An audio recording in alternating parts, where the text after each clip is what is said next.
Yeah, it's gonna be funny watching them try to explain that away. Like, what type of driving lessons did you give her? Right. So Well, my and the mom's gone. The mom's out of town. So mhm. this would be. So the mom is going to be the last one to find out, obviously. So my theory is that Mike's gonna feel like it was his fault. Probably gonna get some kind of story about how she was upset with him and ran off and fell.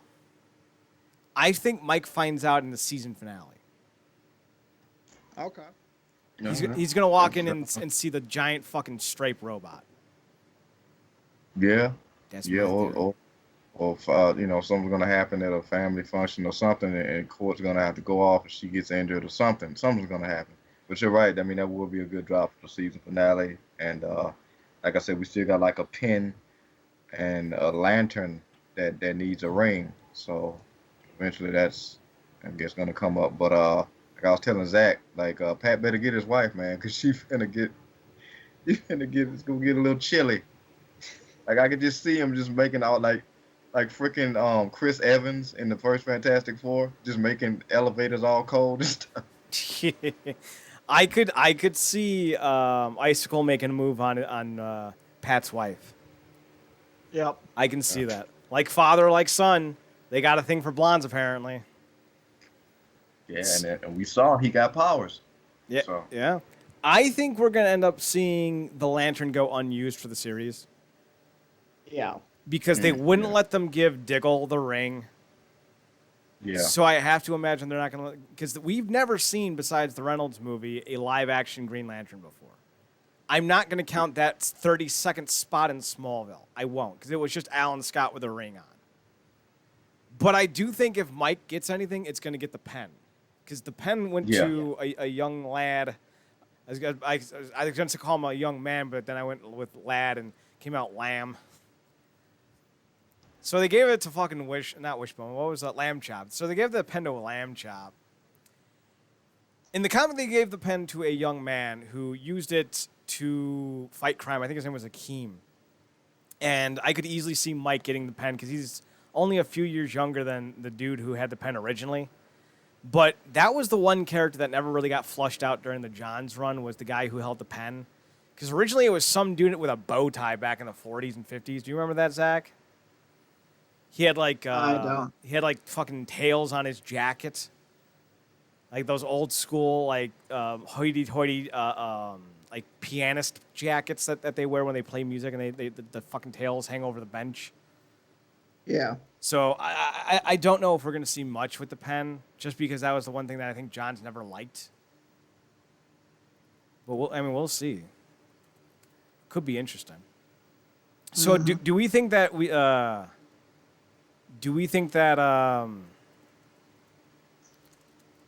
on. Do we think that Courtney officially gets outed as Stargirl, or does Shiv try to do some kind of big ol' end around and ends up in a coma like Brainwave? I don't know. It seems like obviously it seems like she's gonna figure it out. I mean, if they don't bring up the fact that, like you said, Courtney, like 5 times before the girl even got up out of the freaking gymnasium. That'll be kind of dumb. But she does seem like the vindictive type because she's wanted so long to be involved in this because she's obviously bored with her uh, regular life. She seems like it'll be something she'll keep just so she could keep playing the game, if you will. Mm-hmm. Because if she, that she has a rival, she has a reason to put on the outfit, this, that, and the third. She's obviously gonna hang that over the ISA's head. Like, no, I found her. I found out who she was. She's gonna be my kill. So, and obviously, she's not gonna take no for an answer. She don't even take no for an answer from a freaking father. So, I do feel like I said, something she gonna hold on to until the ISA, or maybe not. Maybe she's just gonna let that be a thing, and like I said, just give the girl hell every time she sees her. That could be interesting. By the by, his name is Jakeem, not Akeem, but I was close. Jakeem Thunder. Zach, thoughts about you? The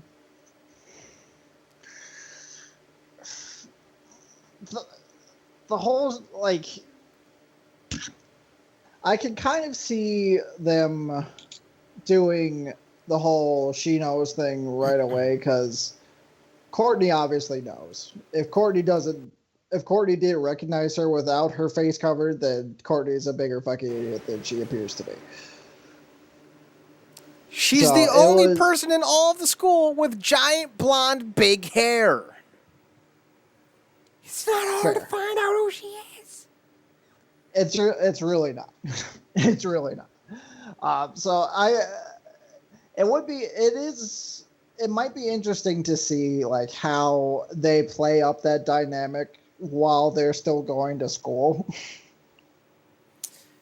See, I'm kind of hoping that she doesn't out her and she just fucking goes full bore into tormenting her.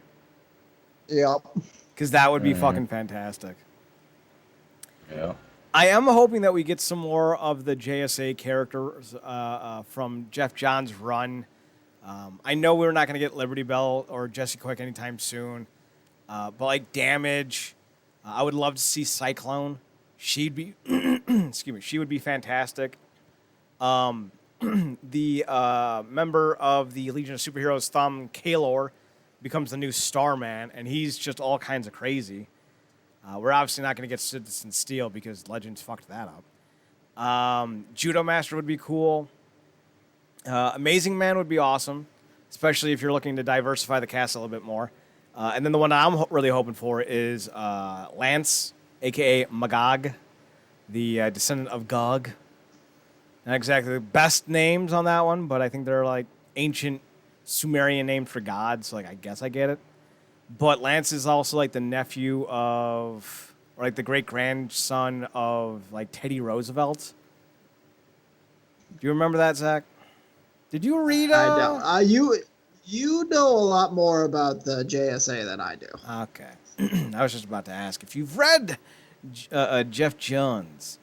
Yes, he's the great-grandson of Franklin Delano Roosevelt. That would be a cool character. Do what you'd be like, I'm Franklin D's great-grandson. I'm going to fuck this shit up. Like, just watch me rumble. By the way, if you're looking to buy the first run of Stargirl, they've re-released it with alongside the TV show in its complete form. Ooh. Yeah, so you can now own the entire first collection of Stargirl. So enjoy if you want. All right, let's move on. DC's hinting at 2 secret movies for their upcoming DC Fandom event.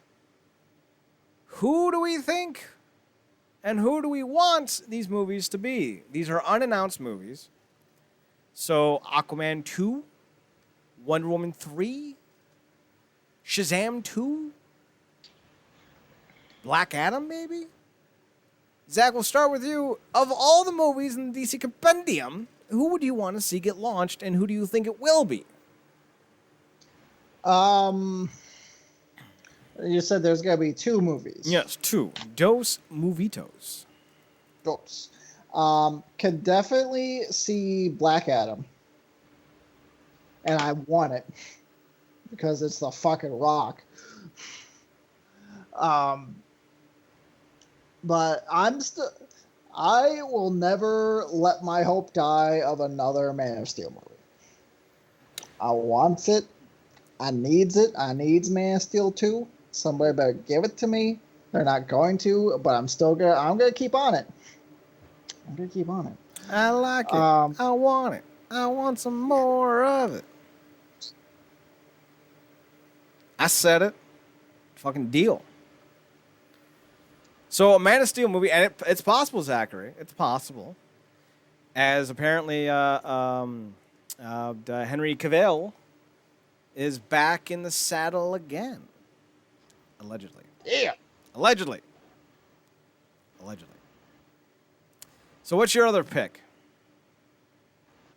Let's see. Other pick would be Green Lantern. Fair enough.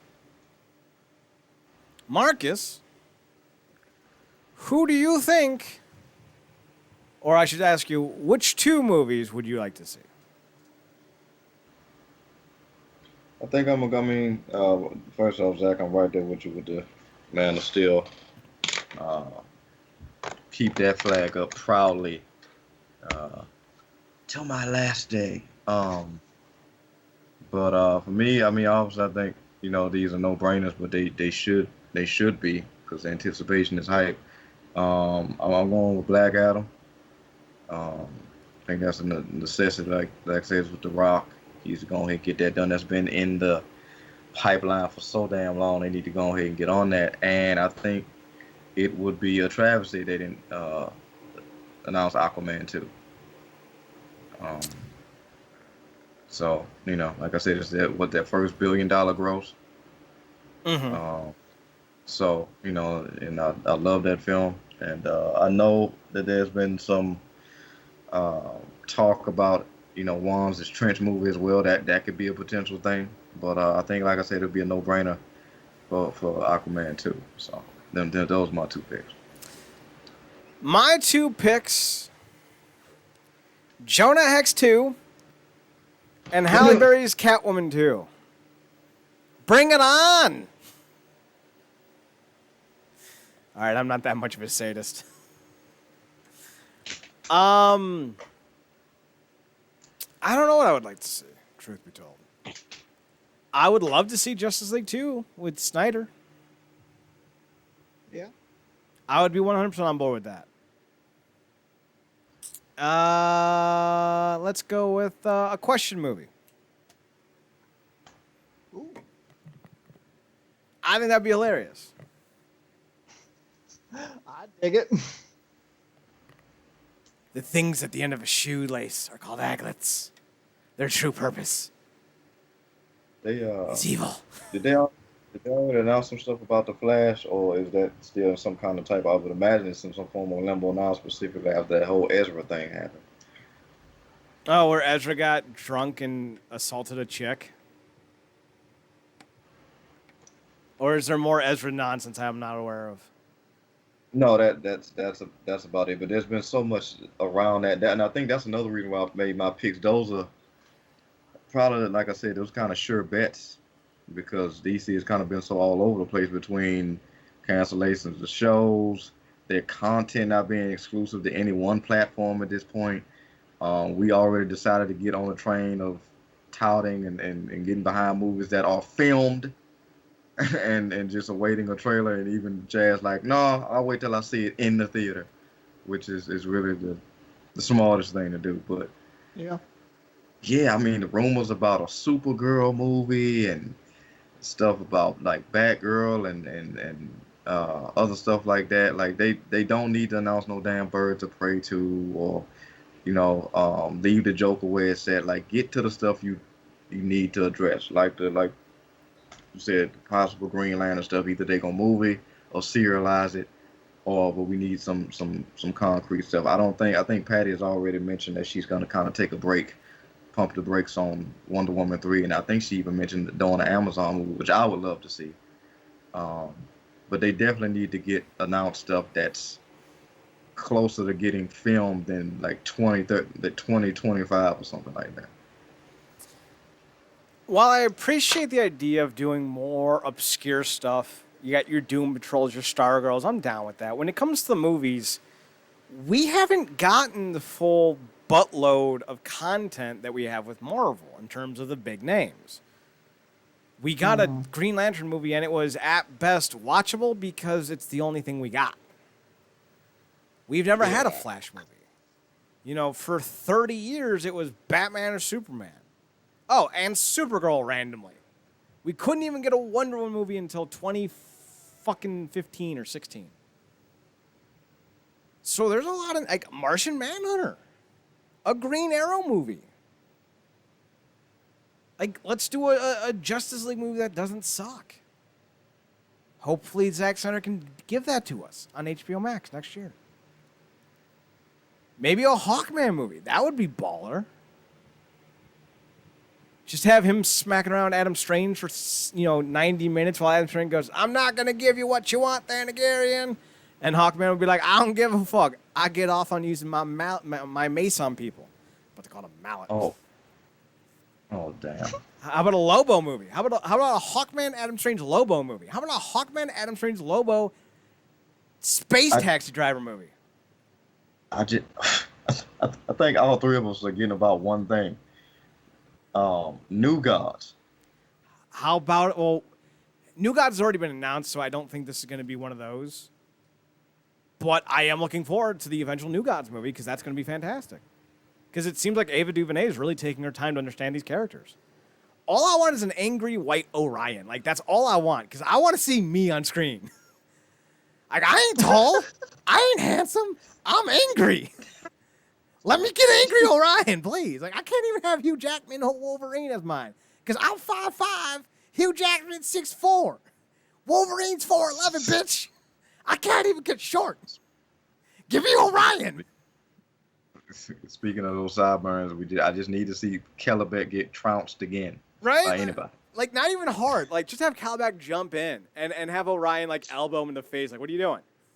What did you think this was? How did you think this was going to go? Come on.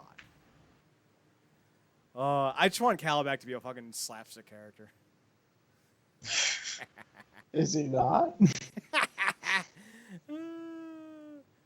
Which one is the son of Highfather? Is it Kellebec?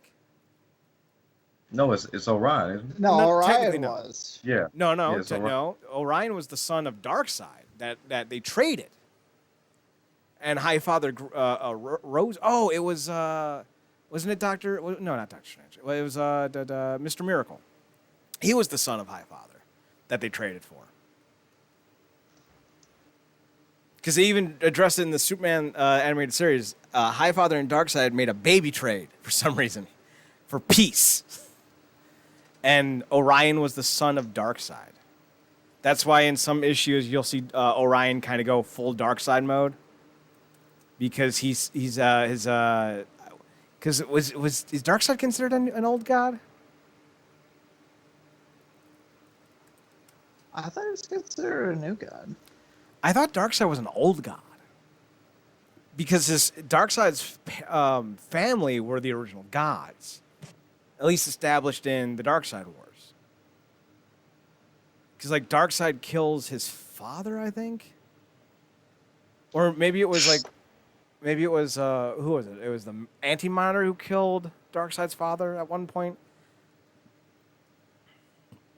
I gotta reread that series. That was a great fucking series. You were right. Mr. Miracle was Highfather's son, and Orion was Darkseid's son. Right, because Orion considers Mr. Miracle his brother. Mm-hmm. Yes, that's funny. I think they did a flashback like that too, addressing some of that in the Gods and Monsters animated movie they did. Oh, okay. Some of Wonder Woman's backstory. I think they did a little bit of that. But all that's making me realize is, like you said, Jan, like she definitely needs to take her time with that, because that's not the lore you cut off at the knees. Honest to God, while I know Ava DuVernay is like hell-bent on making this movie, I would rather see the New Gods be a fucking TV show. Like this is what, like, when people are like, it's the next Game of Thrones. This would be the next Game of Thrones. Are you kidding me? And like the plot would be so simple. Orion, after an eternity of being raised by another man, finally decides he's going to go get his brother back from fucking Darkseid, and he starts an intergalactic conflict of war, and then fucking Mr. Miracle, Bard, and Orion can go live on Earth as fucking Darkseid goes looking for him. Like, it would be fucking fantastic. And then you can introduce Graven, the not slapstick brother of Kellebec. Oh, it would be fan-fucking-tastic. I just hope it's good. Ava, make it good. Bring in the bugs. I want to hear Orion call them bugs. What are you doing, you little bug? It's so good. And then fucking Bug would be like, yeah, bitch, I'm the most popular character on Young Justice Season 3. What? What was that bug's name? Was it Fred Bug? Fred Bug with 2 G's. Reggie. Triple with 2 G's. That's right. I'm Fred Bug with 2 G's. Fucking Christ, I love that little dude. All right, if you're a CW fan, if you're a Riverdale fan, that's what I'm thinking of. Bad news for you, Katy Keen. The Riverdale spin-off sequel has already been canceled after one season. Poor Lucy Hale. This is the part of the show where I bring up that the Hallmark Network has a better 18 to 49 demo than CW. The channel dedicated to that demo.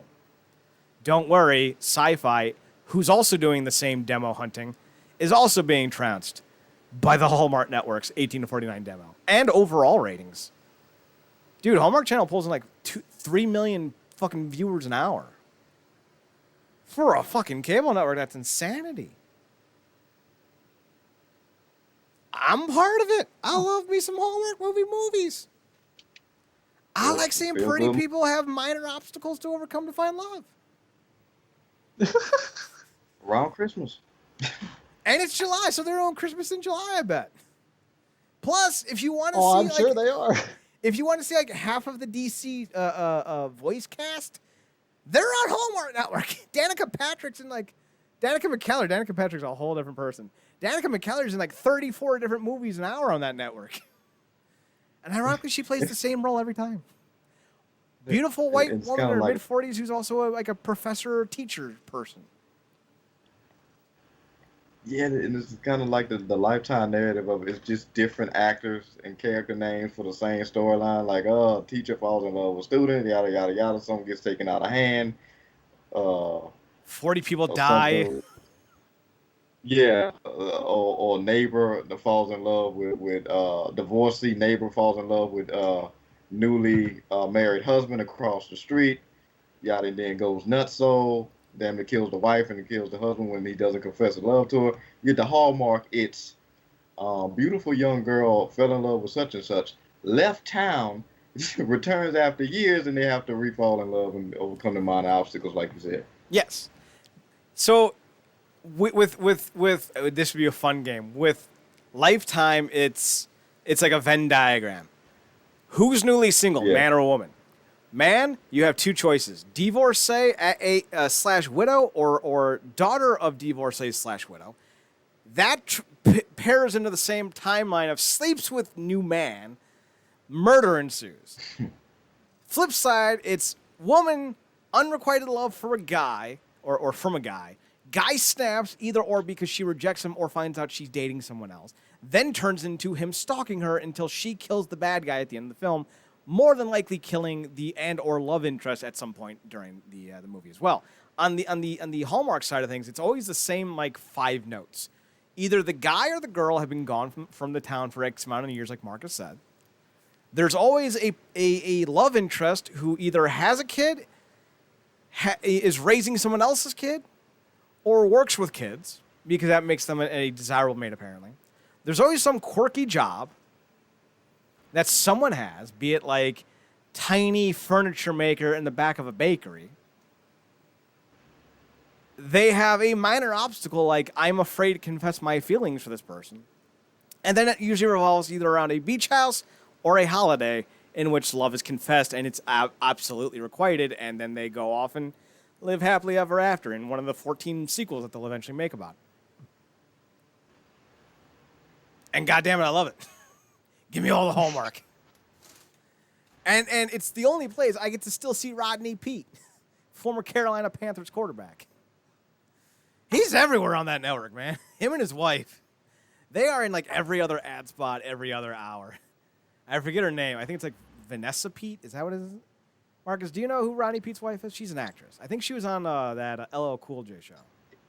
Is it Holly Robinson Peete, you think? Yes, Holly Robinson Peete. That's exactly what I'm thinking of.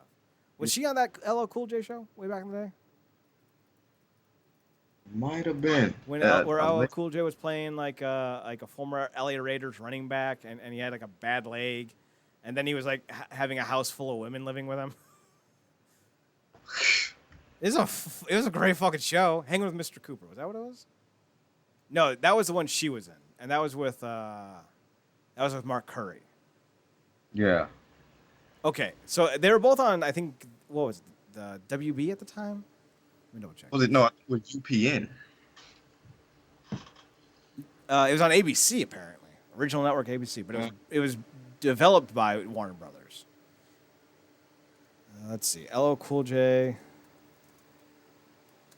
I don't know why I spelled J-J-A-Y, but here we go. I guess my whiteness is showing. TV show. I swear to God, if he gives me some stupid fucking lip sync battle, I'm gonna fucking hurl.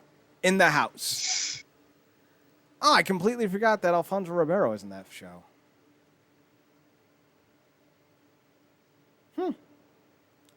I was thinking of Maya Campbell. She played Tiffany Warren. Let's see. Premise of In the House. Synopsis. Marion Hill is a former professional football player. Because of his financial predicament, Marion is forced to rent out most of the rooms in his house to newly divorced single Jackie Warren and her two children. Children. There we go. Tiffany and Austin. After the second season, the series was retooled, becoming more adult-oriented. Jackie and Austin both moved back east, while Tiffany stayed with Marion to finish high school. Joining the cast for the third season was Fresh Prince of Bel-Air Alfonso Ribeiro as Dr. Maxwell Max Stanton, and in living color cast member Kim Wayans. Completely forgot about her.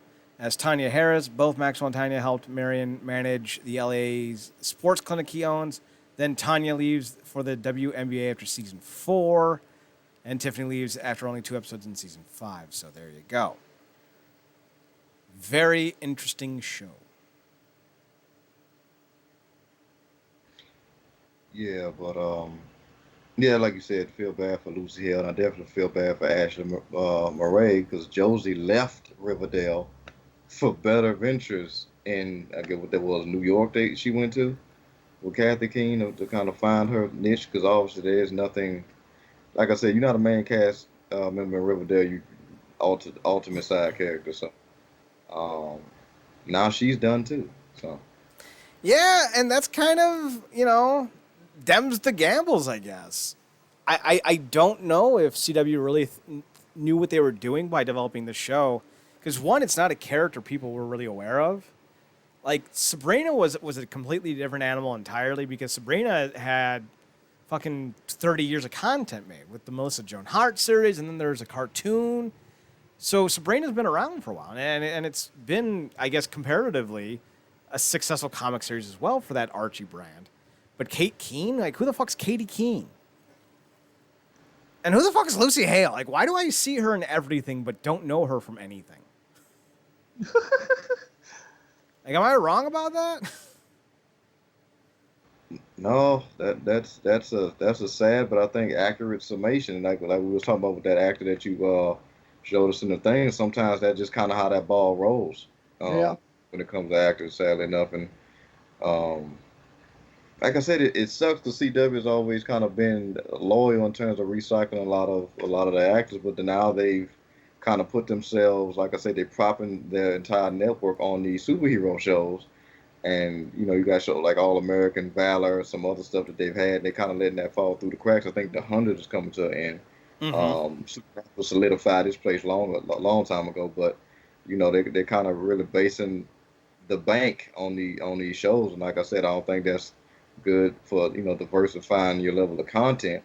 But, when you kind of cater to, like, what we talk about all the time, those shippers or those, people who are politically driven with agendas, this kind of ends with what happened. So, It's kind of like inviting a vegan to a fucking sausage cookout and then they freak out. Like, what were you expecting to happen? And I think that's kind of the things that people don't realize.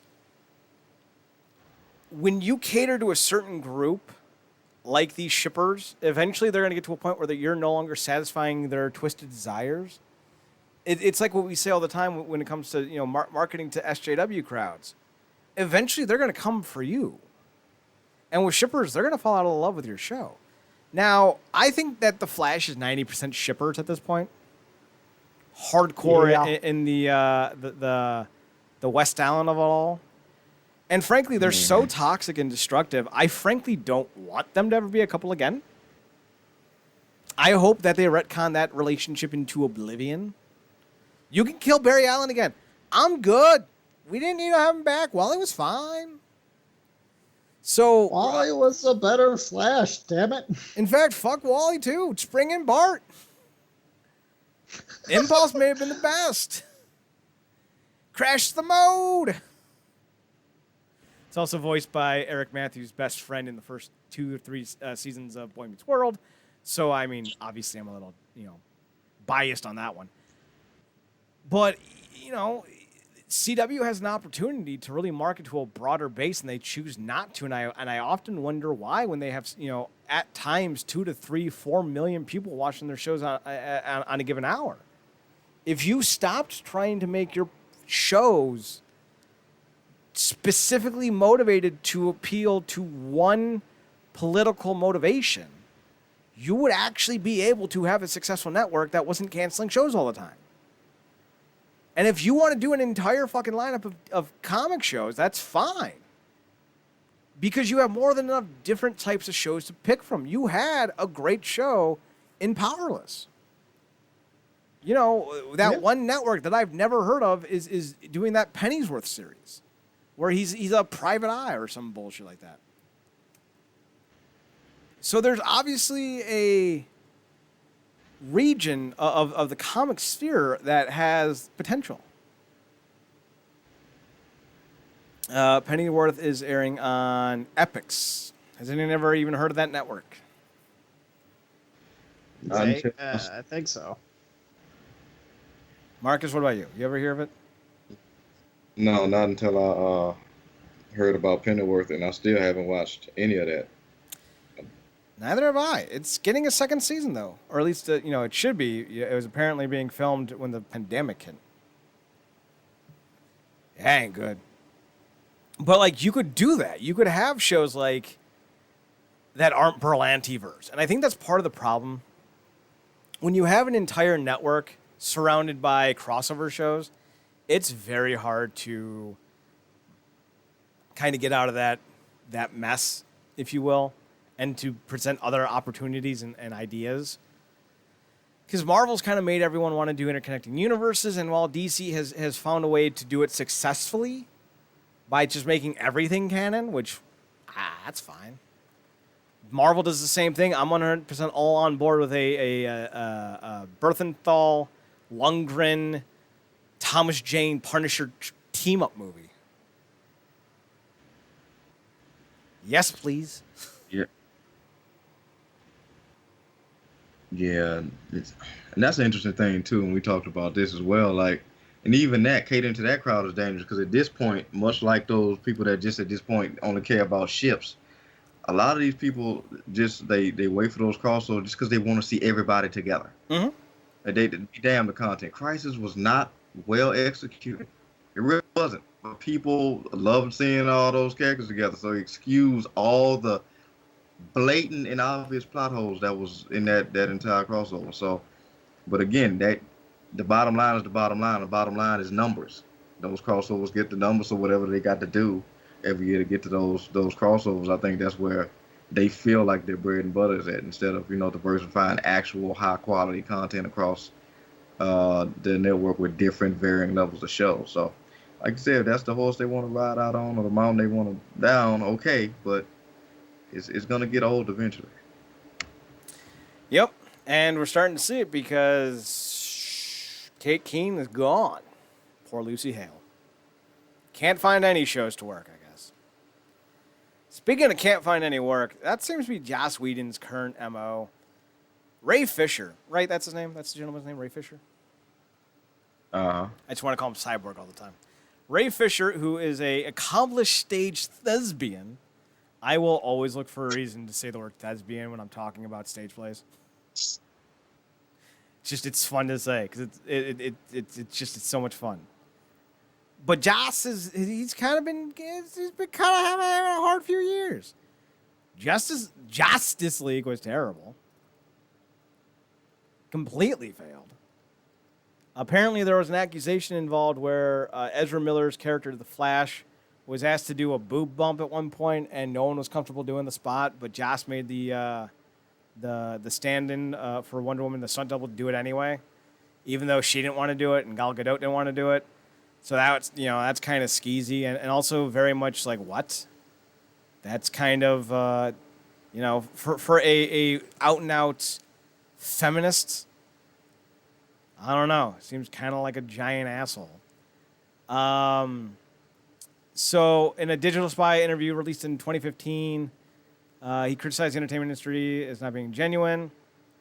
But in 2017, his ex-wife, Kay Cole, published an essay on an industry trade site accusing Whedon of 15 years of multiple infidelities and the hypocrisy of touting feminist ideals while using their marriage as a shield for his misuse of power.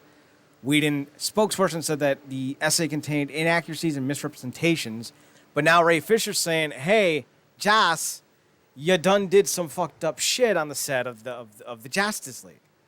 Now, I don't know if Ray is implying anything illegal or just unprofessional, but he did say that the producers of Justice League, one of which is Jeff Johns, basically turned a blind eye to it. I wonder if they actually turned a blind eye to it or if they weren't even there for most of it. Because by all accounts, Justice League was a fucking disaster. Because didn't Justice League at one point suspend filming during Zack Snyder's unfortunate death in the family when his daughter passed away? Yes. So Yeah. I wouldn't be surprised if some individuals were no longer showing up to work after that. Because by all accounts, the producers were just trying to get this movie done at that point. And it felt like that. It really did. Yeah. It apparently there was something, and this has been written about, I think, several times that I've seen in a way. There was this thing where the movie getting made and being put out kept certain executives to get bonuses. Oh, I believe it. And certain things, so that's another reason why they wanted it to come out or whatnot. And but yeah, I mean, and obviously we don't know this for sure, but it did felt like that they used his tragedy as a way to kind of mosey him on out because again, wanting to follow the Marvel thing, and then they like, oh my God, we can get the guy that orchestrated it. Imagine what he can do for our movie, and then of course we got the trash that we did. So I can imagine there was any number of just large amounts of crap that happened because it's points in that movie where Ben Affleck looks like a completely different guy. Well, yeah, because of how far apart I'm sure the tapings happened. Yeah, so. Zach, are you at all surprised that these unprofessional allegations are being levied at Joss? Who named your kid Joss? I mean, come on. I mean, I am a little bit. Oh, but hang on. By the way, his first name is Joseph. Joseph Hill Whedon. What? Where the fuck did this Joss bullshit come from? Is it Joseph? Fucking stupid ass fucking name. Sorry, Zach. Go on. I am a little bit, to be honest, but I feel like the people are being outed pretty much left and right now, right these days. So unfortunately, there's gonna come a time when everyone just kind of gets desensitized to it. It's just like, yep, someone else has done it. Yeah, that figures. Yeah. That's not too unfounded. There is that sensibility that if we see something too much, the shock of it withers away. Yeah. It could be disappointing. But we're all still excited. We're all still excited for the return of the Whedon League, aren't we?